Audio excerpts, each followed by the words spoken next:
पानी की बोतल में ये लाइन क्यों होते हैं और क्यों इस लड़के को एक लाश से शादी करना पड़ा और बिजली के तारों में करंट का स्पीड कितना होता है, जानने के लिए बने रहो वीडियो के एंड तक। नंबर 10, असम के इस लड़के ने अपनी प्रेमिका की मौत हो जाने के बाद भी उससे शादी की ताकि उस लड़की की आखिरी इच्छा पूरी हो सके और जीवन भर दूसरी शादी ना करने का वादा भी किया। नंबर 9, कई बार हम किसी कमरे में जब सामान लेने जाते हैं तो हम यही भूल जाते हैं कि हम क्या लेने आए हैं। साइकोलॉजी प्रोफेसर ग्रेवियल रेडवांस्की ने रिसर्च में पाया जब भी लोग डोरवे से पार होते हैं तब चीजों को भूल जाने की उनकी संभावना ज्यादा होता है। ऐसा इसलिए जब भी आप एक स्पेस से किसी दूसरे स्पेस में एंटर होते हैं तब आपका ब्रेन उस नए स्पेस की मेमोरी को स्टोर करने के लिए अपने आप रीसेट हो जाता है। इसे द डोरवे इफेक्ट कहते हैं। मतलब कि एक रूम से दूसरे रूम में जाते वक्त जब आप डोर से पार होते हो तब आपका ब्रेन समझता है कि ये एक स्पेस का अंत है और दूसरे स्पेस की शुरुआत, जिससे वो पुरानी और नए स्पेस की चीजों को याद रखने के लिए उसे बाउंड्री के जरिए याद रखने की कोशिश करता है और उसी में ही वो कभी कभी भूल जाता है कि आप क्या काम करने आए हैं। नंबर 1, एक लड़के ने फेयर एंड हैंडसम पर केस कर दिया क्योंकि वो अपने 3 दोस्तों से गोरा नहीं हुआ जैसे कि विज्ञापन में दिखाया जाता है और वो लड़का केस जीत भी गया और कंपनी को उसे 15 लाख का जुर्माना देना पड़ा। नंबर 7, आप सिर्फ बासी रोटी खाकर अपना शुगर लेवल कंट्रोल कर सकते हो क्योंकि आयुर्वेद में बासी रोटी खाने का काफी फायदा बताया गया है। अगर कोई डायबिटीज का पेशेंट इन बासी रोटियों का सेवन ठंडे दूध में भिगो कर करे तो कुछ ही महीनों में डायबिटीज ठीक होने लगता है। या फिर जिन लोगों का वजन बहुत ज्यादा बढ़ गया है, उनको हाई ब्लड प्रेशर की समस्या है, उनके लिए ये काफी फायदेमंद होता है। नंबर 6, अगर आपके बैंक अकाउंट में अनलिमिटेड पैसा आ जाए तो कैसा लगेगा?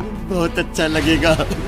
2014 में ऑस्ट्रेलिया के क्रिस्टियन ली के साथ ऐसा ही हुआ। दरअसल एक दिन क्रिस्टियन ली ने अपने अकाउंट से ज्यादा अवेलेबल बैलेंस की ट्रांजैक्शन कर दिया और वो सक्सेस भी हो गया और यही चीज को कंफर्म करने के लिए उन्होंने फिर से एक बार ट्रांजैक्शन किया और वो भी सक्सेसफुल हो गया। ऐसा अगले 11 महीनों तक चला और 11 महीनों में क्रिस्टियन ने 4.6 मिलियन ऑस्ट्रेलियन डॉलर खर्च कर दिए और ये इंडियन रुपीस में लगभग 25 करोड़ रुपए बनते हैं। इसमें लगभग सारे ही लग्जरियस आइटम थे जैसे कि designer handbags, designer cloth, designer shoes वगैरह वगैरह। पर 2015 में बैंक को इस बात की भनक होती है कि उसकी तरफ से किसी ग्लिच के चलते कि क्रिस्टियन के नंबर अनलिमिटेड ओवरड्राफ्ट इशू हो चुका था और क्रिस्टियन पर इन पैसों को लेकर इंक्वायरी बिठाई गई तो क्रिस्टियन ने देश छोड़कर भागने की कोशिश की पर उसे एयरपोर्ट पर ही पकड़ लिया गया। कोर्ट में उसने कहा कि उसे लगा कि उसके पेरेंट्स के भेजे हुए पैसे वो खर्च कर रही है। बाद में बैंक ने उसके सारे लग्जरियस आइटम जब्त कर लिए और कुछ सालों बाद उस पे लगाए गए सारे चार्जेस भी विड्रॉ कर लिए। नंबर 5, आपके साथ क्या ऐसा कभी हुआ है कि आप अचानक से नींद से जाग गए हो और महसूस किए हो कि आप अपने हाथ पैर को हिला नहीं पा रहे, आप सिर उठाने की कोशिश कर रहे हो लेकिन उठा नहीं पा रहे। ये कोई डरावना सपना नहीं है और ना ही कोई भूत प्रेत का चक्कर है। असल में इसे स्लीप पैरालिसिस कहा जाता है। ये तब होता है जब आपका दिमाग का कुछ हिस्सा जागा होता है लेकिन शरीर को कंट्रोल करने वाला कुछ हिस्सा सो रहा होता है। नंबर 4, हमारे प्लेनेट पे कितनी स्पीसीज पाए जाते हैं? इसका सही जवाब किसी को भी नहीं पता। साइंटिस्ट का कहना है कि लगभग 8.7 मिलियन स्पीसीज, पर हर कुछ दिनों में खबर आती है कि एक नए स्पीसीज की खोज की है। मतलब हमारे धरती पे कितने स्पीसीज है इसको बताना लगभग इम्पॉसिबल है। नंबर 3, अभी आप पैसे देकर हवा भी खरीद सकते हैं। दिल्ली में जगह जगह पर ऑक्सीजन बार खुल चुका है जहां आप 300 रुपए देकर 15 मिनट के लिए प्योर ऑक्सीजन ले सकते हैं। मतलब हवा को बेचा जा रहा है। नंबर 2, करंट का स्पीड कितना होता है? बिजली के तार में करंट का स्पीड उतना ही होता है जितना कि प्रकाश का गति होता है क्योंकि दोनों ही विद्युत चुंबकीय तरंगे हैं, केवल फ्रीक्वेंसी का ही फर्क है। इसके आधार पर करंट की गति लगभग 3 लाख किलोमीटर प्रति सेकंड है। नंबर 1, पानी की बोतल के ऊपर ये लाइन क्यों होते हैं? आपने भी इन टेरी लाइंस को नोटिस किया होगा। अगर आपको लगता है कि ये स्टाइल के लिए हैं, तो एक टाइप से हाँ, लेकिन इसी के साथ ये लाइन बोतल को मजबूती देता है। जो पानी के बोतल होते हैं वो हार्ड प्लास्टिक से नहीं बनते, जिसकी वजह से अगर ऐसी लाइन नहीं दी जाएगी तो वो बहुत ही आसानी से मुड़ जाएंगी। इसी के साथ ये डिजाइन उनके ब्रांड को भी अलग दिखाता है, इसीलिए सारे पानी के बोतलों पर अलग अलग डिजाइन होते हैं और इनके शेप भी अलग होते हैं और इनका इम्पोर्टेंट काम है ग्रिप देना। ये कर्व लाइन वाली बोतल बहुत ज्यादा ग्रिप देती है और बोतल को पकड़ने में आसानी होती है। अब आपने वीडियो को यहाँ तक देखी है तो आपको वीडियो बहुत पसंद आई होगी, तो इसी बात पे इस वीडियो को लाइक करना और हमारे चैनल को सब्सक्राइब करना तो भूलना ही मत, क्योंकि नया चैनल है तो हमें आपकी सपोर्ट की बहुत जरूरत है।